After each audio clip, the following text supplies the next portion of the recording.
রাত 10:30। আপনি রান্নাঘরে দাঁড়িয়ে আছেন, হাতে এক কোয়া রসুন আর এক টুকরো গুড়। কেউ বলেছে, রোজ খাও, সব ঠিক হয়ে যাবে। আপনি ভাবছেন, ক্ষতি কি, এটুকু তো সামান্য জিনিস। কিন্তু আপনি হয়তো জানেন না, এই দুটো উপাদান যখন একসাথে আপনার শরীরে যায়, তখন ভেতরে যা ঘটে সেটা চোখে দেখা যায় না। কিন্তু তার প্রভাব এত গভীর যে আমার চেম্বারে বারবার মানুষ এসে বলেছেন, আপা, আমি তো কিছুই করিনি, তবু এত পার্থক্য কেন? আজ আমি আপনাকে সেই জৈবিক প্রক্রিয়াটা ব্যাখ্যা করব। কোনো রহস্য নয়, কোনো অলৌকিক দাবি নয়, শুধু বিজ্ঞান। এবং সেই সাথে এমন একটা সত্য বলবো যেটা অনেকেই এড়িয়ে যান। রসুনের কথা প্রথমে বলি। রসুনে আছে অ্যালিসিন নামের একটি যৌগ। কাঁচা রসুন কাটলে বা চিবালে এই যৌগটি সক্রিয় হয়। এটি আমাদের রক্তনালীর ভেতরের প্রদাহ কমাতে সাহায্য করে, রক্ত সঞ্চালন স্বাভাবিক রাখতে ভূমিকা রাখে এবং শরীরের রোগ প্রতিরোধ ব্যবস্থাকে একটু সজাগ করে তোলে। সহজ করে বললে, রসুন শরীরের ভেতরে একটা ছোট ঝাড়পোছের কাজ করে, রক্তের পথ পরিষ্কার রাখে। এখন আসুন গুড়ের কাছে।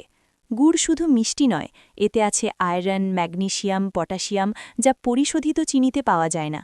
গুড় হজমতন্ত্রকে সক্রিয় রাখে, শরীরে তাপ তৈরি করে এবং লিভারকে টক্সিন ছাড়তে সাহায্য করে। আমার চিকিৎসা অভিজ্ঞতায় দেখেছি, যারা নিয়মিত অ্যাসিডিটিতে ভোগেন তাদের অনেকেরই সমস্যার একটা বড় অংশ লিভারের ধীর গতির সাথে সম্পর্কিত। গুড় সেই প্রক্রিয়াকে কিছুটা সচল রাখতে পারে। এখন প্রশ্ন হল, এই দুটো একসাথে খেলে কি আলাদা ঘটে? এখানে বিষয়টা কেবল যোগের নয়, এটা সমন্বয়ের। রসুনের অ্যালিসিন শরীরে দ্রুত কাজ করতে পারলেও কখনো কখনো খালি পেটে বা একা খেলে পাকস্থলিতে জ্বালা তৈরি করে। গুড় এই তীব্রতাকে নিয়ন্ত্রণ করে। এটা রসুনের কার্যকারিতাকে মসৃণ করে দেয়, যেন একটা শক্তিশালী ওষুধের সাথে খাবার দিয়ে নেওয়া। এছাড়া গুড়ের মধ্যে থাকা মিনারেল রসুনের সালফার যৌগগুলোকে আরও দ্রুত শোষণে সাহায্য করে বলে কিছু পুষ্টিবিজ্ঞান গবেষণা ইঙ্গিত দিচ্ছে। ফলাফল কি? রক্ত সঞ্চালন উন্নত হতে পারে, হজমের গতি বাড়তে পারে, শরীরের প্রদাহ ধীরে ধীরে কমতে পারে এবং সকালে ঘুম থেকে উঠলে শরীর একটু হালকা লাগে, কারণ লিভার রাতের বেলা পরিষ্কারের কাজটা আরেকটু ভালো করতে পারে। আর এখানেই সবচেয়ে বড় ভুলটা হয়। অনেকেই ভাবেন, আমি তো রোজ খাচ্ছি, তাহলে আর কি দরকার, শরীর তো ঠিকই আছে। এই চিন্তাটাই বিপজ্জনক, কারণ রসুন গুড় আপনার শরীরকে সুস্থ রাখার একটা সহায়ক অভ্যাস, এটা কোনো চিকিৎসা নয়। যে মানুষটির রক্তচাপ নিয়ন্ত্রণে নেই, থাইরয়েড অনিয়ন্ত্রিত বা যার রক্তে শর্করার মাত্রা বেশি, সে যদি ভাবে শুধু এই একটা অভ্যাসেই সব ঠিক হয়ে যাবে, তাহলে সে নিজেকে একটা মিথ্যা নিরাপত্তায় রাখছে। আমি চেম্বারে প্রায়ই দেখি, রোগী মাসের পর মাস ভেষজ পথ্য খেয়ে আসছেন, কিন্তু প্রয়োজনীয় পরীক্ষাটা করাননি। যখন করান, তখন দেরি হয়ে গেছে। সংখ্যায় ভালো থাকা মানেই নিরাপদ থাকা নয়, আর ভালো লাগা মানেই সুস্থ থাকা নয়। তাহলে কিভাবে খাবেন? সকালে খালি পেটে একটি মাঝারি কুয়া কাঁচা রসুন আর ছোট এক টুকরো গুড় একসাথে চিবিয়ে খান। এরপর অন্তত 15 থেকে 20 মিনিট অপেক্ষা করুন, তারপর পানি বা নাস্তা। রসুন যদি একেবারেই সহ্য না হয়, কুসুম গরম পানিতে কুচি করে সামান্য গুড় মিশিয়েও নেওয়া যায়, তবে কাঁচা রসুনের কার্যকারিতা বেশি। কতদিন? অন্তত 3 থেকে 4 সপ্তাহ একটানা। তারপর নিজের শরীরের পরিবর্তন বোঝার চেষ্টা করুন।